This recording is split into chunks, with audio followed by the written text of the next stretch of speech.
Hello students, today we will talk about how to face a project viva or oral. Most of the time students have developed a project but they don't know the simple concept behind developing the project. So we will look out how to prepare a viva or oral for a project. We will learn some tips and tricks to face it fearless. So let's start. First point is a body language.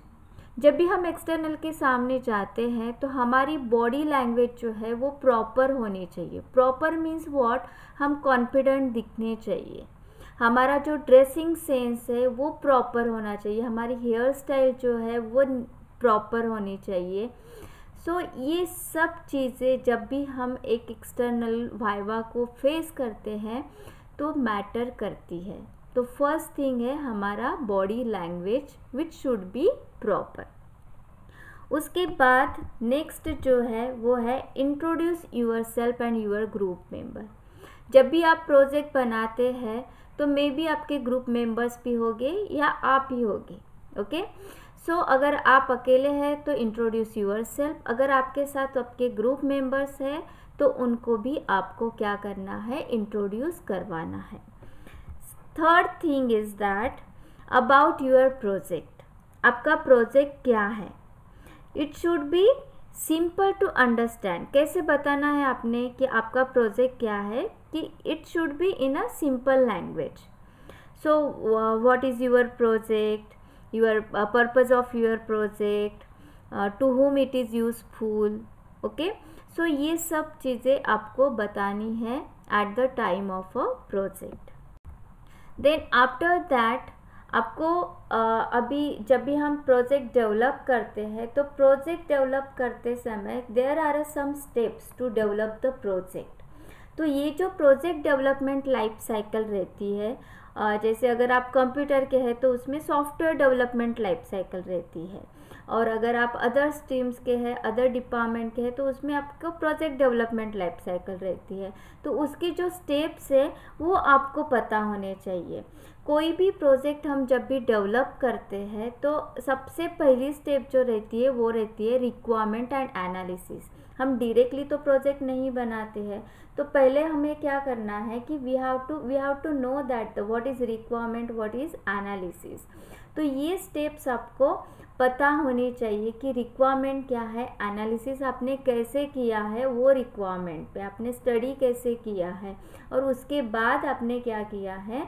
Next step is designing. आपने project कैसे design किया है, आपने कोई diagrams निकाली है. जैसे अगर सिविल है तो सिविल वालों ने क्या किया कि एक फॉर एग्जांपल एक छोटा आप मॉडल बना रहे हो तो उसके आप आर्किटेक्चर बनाते हो. अगर मैकेनिकल है तो मैकेनिकल मशीन जो है तो उस मशीन की डिज़ाइन बनाते हो. अगर आप कंप्यूटर स्ट्रीम के हैं तो आप UML डायग्राम्स बनाते हो, आप DFD बनाते हो, यूज़ केस डायग्राम्स बनाते हो. तो ये जो डायग्राम्स है पहले हम डिज़ाइन करते हैं और उसके बाद हम क्या करते हैं, उसका जो भी प्रोजेक्ट है उसका आइदर कोडिंग करते हैं, अगर सॉफ्टवेयर प्रोजेक्ट डेवलप करना है.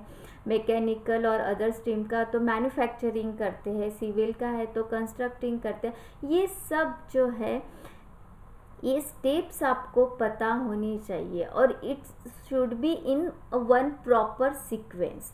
उसके बाद टेस्टिंग रहती है. तो टेस्टिंग आपने कैसे किया, आपके प्रोजेक्ट का कौन से टाइप के टेस्टिंग है, ये सब आपको पता होना चाहिए. उसके बाद डिप्लॉयमेंट. डिप्लॉयमेंट मीन्स क्या होता है कि जब भी आप कस्टमर को हैंडल करते हो आपका प्रोजेक्ट तो उसको हम बोलते हैं डिप्लॉयमेंट. तो ये डिप्लॉयमेंट आप कर रहे हो या नहीं कर रहे हो, ये सब आपको पता होना चाहिए. और उसके बाद रहता है मेंटेनेंस.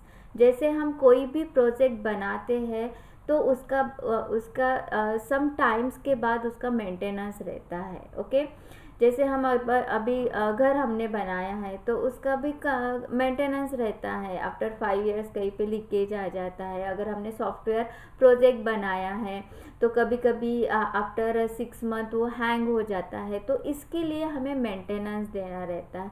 तो ये सभी स्टेप्स जब भी आप प्रोजेक्ट डेवलप करते हो तो ये सभी स्टेप्स आप पता होना चाहिए. प्रोजेक्ट हार्डवेयर और सॉफ्टवेयर रिक्वायरमेंट.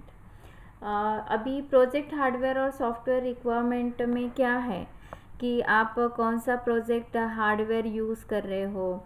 अगर आप सॉफ्टवेयर प्रोजेक्ट बना रहे हो तो सॉफ्टवेयर आपने कौन सा यूज़ किया है। you should know all these things, which hardware you are using, which software you are using, and why you are using this software only, this language only. So you should know all these things. After that, the designing.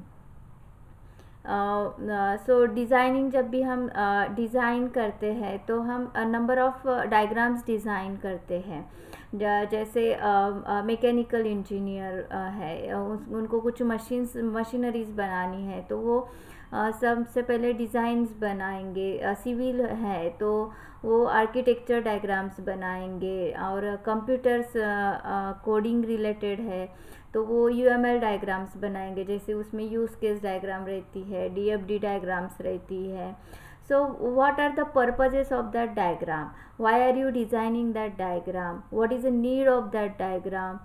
You should know all that things behind whatever you are designing.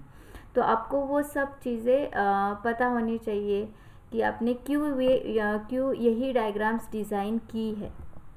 Next is coding, manufacturing, construction. तो जब भी हम कोई भी project बनाते हैं उसका design जब भी फाइनलाइज होता है उसके बाद हम कोडिंग करते हैं। अदर स्ट्रीम्स के रहेंगे तो मैन्युफैक्चरिंग और कंस्ट्रक्शन करते हैं। अगर आप सॉफ्टवेयर बना रहे तो कोडिंग कर रहे हो तो कोडिंग करते समय आपको लाइन ऑफ कोड कितना है। Line of code means what कि आपने कितने लाइंस का कोड राइट डाउन किया है आपके प्रोजेक्ट में। फॉर एग्ज़ाम्पल आपके इसमें 2 मॉड्यूल्स है, एक मॉड्यूल में 30 लाइंस का कोड है और दूसरे मॉड्यूल में 40 लाइंस का कोड है, तो 30 + 40 70 लाइंस। तो आपका प्रोजेक्ट जो है वो कितने लाइन ऑफ कोड हो गया, 70 line of code. So in this way आपको ये पता होना चाहिए कि लाइन ऑफ कोड कितना है। उसके बाद आप कौन सा डेटाबेस यूज़ कर रहे हो, आपका फ्रंट एंड क्या है, आपका बैक एंड क्या है। So all these are the concept behind every project development. You should know this. So मैंने सभी ट्रिक्स बता दी है to face a project viva. अगर आप इसी वे से प्रिपेयर करते हो तो डेफिनेटली आपका प्रोजेक्ट वाइवा और ओरल अच्छी ही होगी। एंड लास्ट वन टिप, से good morning in the beginning and thank you at the end to your external. If you want to know some more tricks about study, subscribe the channel. Thank you.